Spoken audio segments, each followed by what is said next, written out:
台南市保持教育协会持续推动幼苗专案，帮助弱势囡仔得到保持的机会甲资源，强化竞争力。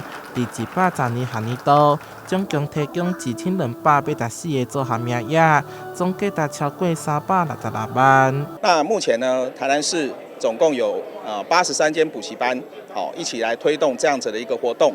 目前也已经帮助了150几位的小朋友，他们在课后呢，可以跟大家一样平等的接受补习教育这样子的一个机会。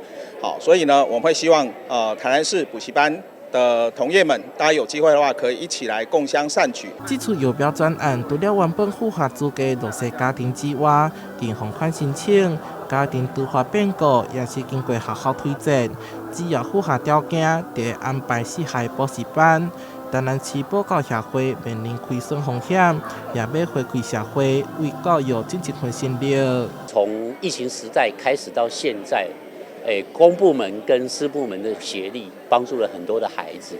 这一路走过来，这2年多的时间，我们可以看到补教业者已经充分的跟政府部门的合作。这次还要特别谢谢台南市补教协会。此外，因应高中小新课纲多元学习变革，协会特别邀请到18间有专业实力的相关业者，在现场办理课程联展，帮助补教老师规划课程，让囡仔学习效果大大加分。